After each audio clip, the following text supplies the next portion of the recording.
Linear transformation में आपने क्या करना होगा, इसमें आप कन्वर्ट करेंगे एक सिस्टम को दूसरे सिस्टम में, ठीक है। जैसे कर्व लीनियर में हम पढ़ते थे। अभी देखें आपके पास, जैसे यहाँ पे आप अभी देखें आपके पास जो है क्या है, यहाँ पे x1 x2 और x3, लेट्स सपोज हमारे पास तीन कोऑर्डिनेट्स, तीन एक्सिस हैं, ठीक है। इसमें कोई p पॉइंट है, ठीक है। और अगर हम इन कोऑर्डिनेट्स को शिफ्ट करें, एक्सिस को शिफ्ट करेंगे, तो x1 से x1 प्राइम एक्सिस हो जाएगा। यहाँ पे जो x2 था ये क्या हो जाएगा, x2 प्राइम हो जाएगा। और जितना ये शिफ्ट हुआ है ना, इतना ही ये जो है x2 भी शिफ्ट हो जाएगा।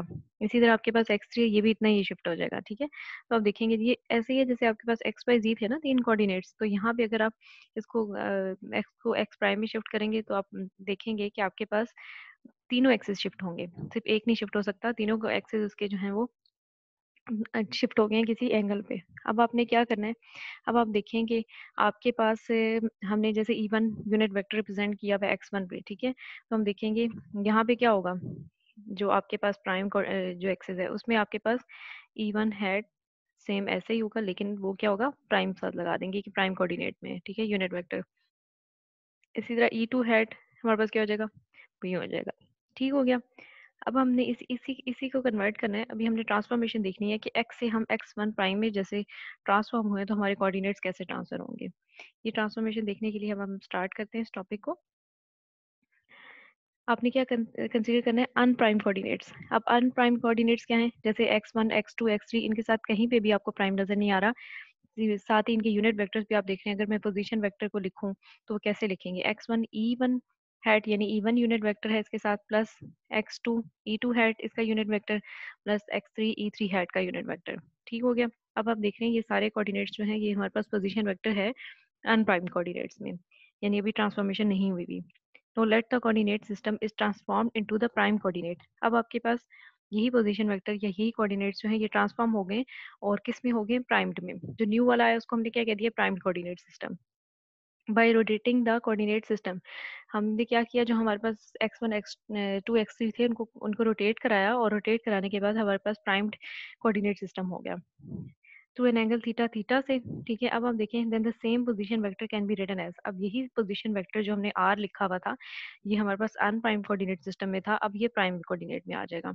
और प्राइम कोऑर्डिनेट में कैसे आएगा, यहाँ पे आप देखें कि आपके पास x1 के ऊपर भी प्राइम, E1 हैट इसका भी prime, plus x2 prime, plus E2 hat का prime, plus x3 hat x3 prime और E3 हैट का प्राइम, ठीक है, ये भी प्राइम में आ गया। अब ये आपके पास पोजीशन वेक्टर हो गया। अब आप देखें कि ये आपके पास इक्वेशन नंबर 1 आ गई, ये इक्वेशन नंबर आपके पास 2 आ गई। अब आपने देखना है रिलेशनशिप बिटवीन प्राइम्ड एंड अनप्राइम्ड। अब रिलेशन फाइंड करेंगे आप, प्राइम्ड और अनप्राइम्ड के बीच क्या है रिलेशन। अगर दो कोऑर्डिनेट सिस्टम हमने एक रोटेट करवा के x1 से x प्राइम में आ गए, तो अब हम देखते हैं कि इनके बीच में क्या रिलेशन बन रहा होगा, ठीक है। अब इसके लिए हम कुछ कैलकुलेशन करेंगे। देखें E1 हैट, अब E1 हैट है लेकिन ये प्राइम वाला है, ठीक है। प्राइम का मतलब है कि जब आपने इसको प्राइम जो आपके पास कोऑर्डिनेट सिस्टम था इसको क्या कर लिया था, थीटा से रोटेट करा दिया था। तो जो न्यू कोऑर्डिनेट सिस्टम था उसमें आपके पास फर्स्ट एक्सिस के साथ जो यूनिट वेक्टर था वो E1 हैट प्राइम है। उसका अगर हम डॉट प्रोडक्ट लेते हैं विद आर, आर यानी आर वो वाला जो अनप्राइम था, क्योंकि हम दोनों के बीच रिलेशन ले रहे हैं तो इसलिए हम क्या करेंगे, आर यहाँ पे वो वाला चूज करेंगे जो अनप्राइम था, ठीक है। तो आर की वैल्यू मैंने यहाँ पे लिख ली, और यहाँ पे E1 हैट जैसे यहाँ पे ये आ गया। अब होगा क्या, ये जो आपके पास E1 प्राइम हैट है ये बारी बारी डॉट प्रोडक्ट इन तीनों टर्म्स के साथ करेगा। और ये करेगा कैसे, जैसे फर्स्ट टर्म के साथ इसने करना है तो x1 बाहर आ जाएगा, ये क्या हो जाएगा, E1 prime hat dot E1 hat, ये इसके साथ आ गया, यानी ये दोनों का टर्म का डॉट प्रोडक्ट हो गया। फिर नेक्स्ट में आप देखें x2 बाहर आ गया, इसका इस टर्म के साथ डॉट प्रोडक्ट हो गया। फिर आप देखेंगे x3 बाहर आ गया तो इस टर्म का इस टर्म के साथ डॉट प्रोडक्ट हो गया, ये हो जाएगा। अब आप देखें कि E1 प्राइम हैट जो है ये यूनिट वेक्टर है आपके पास प्राइम कोऑर्डिनेट सिस्टम में, और जो आपके पास E1 हैट है ये यूनिट वेक्टर है अनप्राइम कोऑर्डिनेट सिस्टम में, या अनप्राइम कोऑर्डिनेट सिस्टम में है। अब आपने क्या करना है कि जब इनका डॉट लेंगे यानी ये वाली टर्म जब सॉल्व करेंगे तो क्या होगा, डॉट प्रोडक्ट कैसे खुलता है, डॉट प्रोडक्ट में आपके पास जो ए बी होते हैं, यानी अगर हम डॉट प्रोडक्ट किसी की भी चीज़ का लें तो वो हमारे पास यही होता है, ए डॉट बी अगर हम लेते हैं वेक्टर्स में, तो उनके पहले हमारे पास क्या आते हैं, मैग्नीट्यूड आते हैं, और प्लस हमारे पास एंगल आ रहा होता है cos theta. Cos theta actually angle होता है इन्हीं दो ए बी के बीच, ठीक है। तो यहाँ पे भी ऐसे ही होगा। हमने क्या किया, अगर हम जनरल केस ले रहे हैं, ई हाई देख रहे हैं कि अगर हम इसको सॉल्व करें तो क्या होगा, आपके पास e i prime hat dot e i hat, ये क्या हो जाएगा, ई प्राइम हेड का magnitude dot e i hat का मैग्नीट्यूड, और कॉज ऑफ एंगल बिटवीन इन दोनों के बीच जो एंगल है वो होगा। ठीक है, तो इन एंगल हम क्या लिखेंगे, एंगल हम ऐसे लिख लेंगे जैसे अभी हमने यहाँ पे बता दिया। ठीक है, तो आपको पता है कि यूनिट वेक्टर का मैग्नीट्यूड क्या होता है, ऑलवेज 1 होता है, तो वो 1 आ जाएगा, और पीछे सिर्फ जो रह जाएगा वो टर्म रह जाएगी, वो क्या हो जाएगी, कॉस ई हाई हैट और prime dot e hi hat. ठीक है, ये टर्म आ गई, और ये आपके पास इसका मतलब है ये टर्म आपके पास इसके इक्विवेलेंट आएगी। तो अब हम क्या करेंगे, जहां जहां हमारे पास ये वाली टर्म है उसको हम ऐसे लिख लेंगे। देखिए वो लिख लेते हैं अभी हम। देखें, अब आपके पास जैसे ये टर्म है, इसकी जगह और इसकी जगह हम ये लिख लेंगे कॉस की फॉर्म में। ठीक है, अच्छा इसका मतलब है कि अगर हम जनरल इसको लिखें, ये हमने जैसे आई से रिप्रेजेंट किया हुआ था, तो इसका मतलब है अगर आई जे हो, ए आई जे होगा तो क्या होगा, पहली टर्म के साथ आई, दूसरी टर्म के साथ जे, और उसको हम ऐसे भी लिख सकते हैं। ठीक है, तो अब आप अपना ये देखिए, ये इक्वेशन जो थी आपके पास, इक्वेशन नंबर 3, ये कैसे बन जाएगी, x1 के साथ हमारे पास E1 prime dot E1 hat. ठीक है, ये था, तो इसकी जगह आ गया cos E1 prime hat dot E1 hat, बाकी x1 वैसा का वैसा, समझ रहे हैं ना। ये देखें E1 इसकी जगह से कॉस की टर्म आ गई जो ये आई थी, वो हमने लिख दी, प्लस x2 के साथ ये टर्म आ जाएगी, प्लस x3 के साथ सेम इसी तरह आ जाएगी।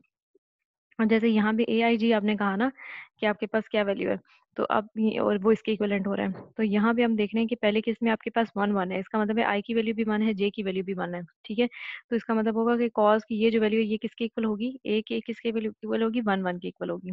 नेक्स्ट हम देखते हैं कि हमारे पास ये क्या है, ये 1 है और ये 2 है, इसका मतलब है आई की वैल्यू 1 है और जे की वैल्यू 2 है, तो ए इस टर्म की जगह ए की वैल्यू क्या आ जाएगी, 1 2, ए की वैल्यू क्या आ गई 1 2, x2 साथ वैसा का वैसा, फिर प्लस x3, और यहाँ पे अब देखिए नेक्स्ट 1 और 3 है, तो इसका मतलब है आई की वैल्यू 1 है, जे की वैल्यू 3 है, तो ये क्या हो जाएगा आपके पास A13 आ जाएगा। ठीक है, ये टर्म हो जाएगी, ये आपके पास ओवरऑल आ गई, ये इक्वेशन नंबर 6 आ गई। अब आपने क्या करना है, पुट आर, यानी आपके पास जो ये वैल्यू है, अब आप ये देखें कि आपके पास जो प्राइम्ड कोऑर्डिनेट सिस्टम थे वो आपके पास क्या थे, x1 prime E1 prime hat plus x2 prime E2 prime hat plus x3 prime E3 prime hat. ठीक है, ये आपके पास पोजीशन वेक्टर था प्राइम कोऑर्डिनेट्स में। अब आप क्या करें, अब क्या करें, इसी E1 प्राइम का अगर आप फाइंड करें डॉट प्रोडक्ट विद आर, और आर भी कौन सा वाला, जो प्राइम कोऑर्डिनेट सिस्टम में है। ठीक है, पोजीशन वेक्टर, तो उसके साथ क्या बनेगा, अब आप देखें इसके साथ अगर आपने कोऑर्डिनेट सिस्टम में लिया डॉट प्रोडक्ट, तो वो क्या बन जाएगा, x1 प्राइम आपके पास सेपरेट ऐसे ही आ जाएगा, और यहाँ पे क्या आ जाएगा, यहाँ पे आपके पास E1 प्राइम है dot E1 hat, E1 prime hat हो जाएगा। ठीक है, और फिर उसके बाद देखें x2 प्राइम आपके पास कॉमन आ गया, और dot product with E one prime hat का डॉट प्रोडक्ट किसके साथ होगा, E2 प्राइम हेड के साथ, वो हो गया आपके पास। नेक्स्ट आपके पास E1 प्राइम हेड का डॉट प्रोडक्ट किसके साथ हो जाएगा, E3 प्राइम हेड के साथ, ये आपके पास डॉट प्रोडक्ट आ गया। अब आप देखें कि आपके पास अगर, अब यहाँ पे हम देख रहे हैं कि पहले केस में हमारे पास एक कोई प्राइम्ड कोऑर्डिनेट होता था, एक हमारे पास अनप्राइम्ड था। ठीक है, जो हमने ऊपर इक्वेशन फाइंड की थी, लेकिन अभी इस केस में हमारे पास जो आपके पास डॉट प्रोडक्ट बन भी रही है तो ये सेम है, मतलब दोनों ही प्राइम्ड है ना दोनों कोऑर्डिनेट्स। तो अब आप देखेंगे कि ये तो बिल्कुल ऐसा ही है जैसे आपने आई जे के की फॉर्म में पढ़ा हुआ है। आई को अगर मैं आई के साथ डॉट प्रोडक्ट लूंगी तो उसका आंसर 1 आएगा। ठीक है, जे का अगर मैं जे के साथ लूंगी तो क्या आंसर आएगा, 1 आएगा। इसी तरह अगर मैं आई का जे के साथ लूंगी डॉट प्रोडक्ट, तो वो आंसर क्या आएगा, 0 आएगा। वो 0 क्यों आता है, क्योंकि यहाँ पे डॉट प्रोडक्ट का मतलब होता है कॉज, कॉज आएगा, और कॉज और आई जो है वो एक दूसरे से 90 के एंगल पे होते हैं। ठीक है, वो एक दूसरे से 90 के एंगल पे होते हैं, तो 90 पे एंगल पे कॉज 90 पुट करेंगे तो उसका आंसर क्या आ जाएगा, 0। ठीक है, इसी तरह आई डॉट आई आपके पास मन कैसे आ रहा है, क्योंकि यहाँ पे भी एंगल कॉस बन रहा होता है, और डॉट प्रोडक्ट जब ओपन करते हैं, और आई का मतलब है कि जिस एक्सिस में आई है उसी एक्सिस में दूसरा है। ठीक है, तो उनके बीच में एंगल थीटा जो है वो 0 बन रहा होता है, तो कॉस 0 क्या होता है, 1। इसीलिए आपके पास सेम कोऑर्डिनेट जो होते हैं वो क्या देते हैं, 1 देते हैं, और आपके पास बाकी यूनिट वेक्टर जो डिफरेंट वाले होंगे वो क्या होंगे, 0। तो यहाँ देखिए सेम आपके पास दोनों प्राइम्ड हैं, और इनके बीच में डॉट प्रोडक्ट होगा सेम है, तो 1 आ जाएगा। अब यहाँ पे 1 है और यहाँ 2 है, डिफरेंट है, तो इसका आंसर 0। सिमिलरली यहाँ पे भी डिफरेंट है, तो इसका आंसर 0 हो जाएगा। फिर उसके बाद आप देखें कि आपके पास अगर ये दोनों टर्म 0 हो जाएं तो पीछे बचता क्या है, even unit vector, prime unit vector जो है डॉट आर हम लेंगे तो वो हो जाएगा x1 प्राइम। ये आपके पास क्या बन रहा है, x1 प्राइम बन रहा है। ठीक है, ये टर्म आपके पास ये बन रही। अब आपने क्या करनी है, अब आप देखें कि x1 प्राइम बन रहा है और साथ ये, तो ये टर्म में अगर ये इक्वेशन देखूं जो ये आपके पास अभी सिक्स इक्वेशन से पहले मतलब यहाँ पे आई है, तो सिक्स इक्वेशन में देखिए, सिक्स इक्वेशन की ये साइड जो आपके पास लेफ्ट हैंड साइड है वो सेम यही लेफ्ट हैंड साइड है। इसका मतलब है इस लेफ्ट हैंड साइड और इस लेफ्ट हैंड साइड को मैं इक्वलेंट कर दूंगी और क्या आ जाएगा, x1 prime equals to this one. ठीक है, तो क्या हो जाएगा, x1 prime equals to x1 a11 plus x2 a12 plus x3 a13 आ जाएगा। ठीक है, ये क्वेश्चन नंबर 7 आ जाएगी आपके पास। इसी तरह आप क्या करेंगे, बारी बारी सबका डॉट प्रोडक्ट लेंगे और आप देखेंगे कि आपके पास क्या होगा। जैसे मैंने E1 प्राइम हेड लिया ना, नेक्स्ट टाइम आप क्या लेंगे, E2 प्राइम हेड लेंगे। तो आप सबके लेंगे डॉट प्रोडक्ट और आप देखेंगे कि आपके पास जैसे x1 आया वैसे x2 प्राइम आ जाएगा। फर्क क्या होगा, यहाँ पे देखें x1 x2 और x3 सेम है तीनों केसेस में। ठीक है, सिर्फ फर्क ये आ जाएगा जब x2 प्राइम लेंगे, ये आप बेशक करके देख लीजिएगा, वहां पे आपके पास A21 A22 और A23 यानी इसका पहला जो सबस्क्रिप्ट है वो 2 होगा। इसी तरह x3 में देखेंगे तो पहला सबस्क्रिप्ट क्या होगा, 3 होगा, बाकी सब सेम। ठीक है, तो ये इसी तरह आप देखेंगे कि आपके पास x1 प्राइम x2 प्राइम और x3 प्राइम आ जाएंगे। अब आपने इनको अगर मैट्रिक्स फॉर्म में लिखें तो कैसे लिखेंगे, ये जो आपके पास साइड है ना लेफ्ट हैंड साइड, इसके सारे x1 प्राइम x2 प्राइम और x3 प्राइम ही एक साइड पे आ जाएगा। और यहाँ पे आपके पास क्या होगा, A11 A12 A13, सेकंड वाली क्या है आपके पास 2 1 से। ठीक है, A21 A22 A23 और नेक्स्ट A31 A32 और A33, ये आ जाएगी पूरी मैट्रिक्स। फिर आपके पास x1 x2 और x3 आ गया। ठीक है, ये आपके पास कोऑर्डिनेट आ गए। अब जब देख रहे हैं कि ये आपके पास एक मैट्रिक्स बन रही है, ये आपके पास एक्चुअली ट्रांसफॉर्मेशन ला है। और ट्रांसफॉर्मेशन ला में आप एक्चुअली चेक भी कर सकते हैं आपके पास क्या है। यहाँ पे अगर आप देखेंगे तो आपके पास जो है बन रहा है आपके पास x i prime equals to a i p x p. ठीक है, ये बन रहा है आपके पास। फिर इसमें आप देखें कि आपके पास आई क्या है, 1 2 3। यहाँ अगर आई 1 1 2 3 पुट करेंगे ना तो आपके पास इसकी एक्सपेंशन तो आपको पता चल चुकी है कैसे पुट करेंगे। आई की वैल्यू पहले 1 पुट करेंगे। ठीक है, फिर उसके बाद पी की वैल्यू क्या करेंगे, 1 2 3, पी की वैल्यू 1 2 3 करेंगे तो ये आ जाएगी। फिर इसके बाद नेक्स्ट आप क्या करेंगे, आई की वैल्यू 2 पुट करेंगे, पी की वैल्यू 1 2 3। ठीक है, इस तरह आपके पास ये मैट्रिक्स आ जाएगा। ये आपके पास क्या था, ट्रांसफॉर्मेशन ला। अच्छा, अब हम देखेंगे कि how to construct a transformation law. Transformation law बनेगा कैसे, स्केलर। अब इसमें एक और चीज़ है, जैसे अभी मैंने आपको ये चीज़ बताई ना, इसको भी करके भी देख लें। ये बिल्कुल वैसे ही जैसे मैंने आपको सिखाई थी। ठीक है, टेस्ट में भी दिया था। देखिए अब ये आपके पास इसकी एक जनरल फॉर्म है, मुझे ये वाली चीज़ें नहीं पता। ठीक है, मैं इसको अगर कैसे लिखूंगी, इसको अगर मुझे लिखना पड़े तो मैं पहले लिखूंगी, लेट्स सपोज मैं कहती हूँ आई 1 है। फर्स्ट मैं कहती हूँ मेरे पास आई क्या है, आई की वैल्यू 1 है और पी मुझे क्या पुट करना है, 1 2 3, 1 2 और 3। तो आपका ट्रांसफॉर्मेशन ला क्या दे देगा, अब देखेंगे पहली टर्म आ जाएगी ए, आई की जगह मैंने क्या पुट कर देना है 1। ठीक है, और पी की जगह पहली टर्म में क्या आ जाएगा 1, एक्स की जगह पी की जगह 1। ठीक है, ये आ जाएगा। फिर नेक्स्ट आपके पास, क्योंकि फर्स्ट ही करने उसके 1 2 3 तक जाना है मुझे, आई की जगह मैं पहले क्या पुट कर दूंगी 2, पी की जगह मुझे क्या पुट करना पड़ेगा 1, नहीं सेकंड टर्म है तो मुझे 2 पुट करना पड़ेगा और यहाँ क्या आ जाएगा 2।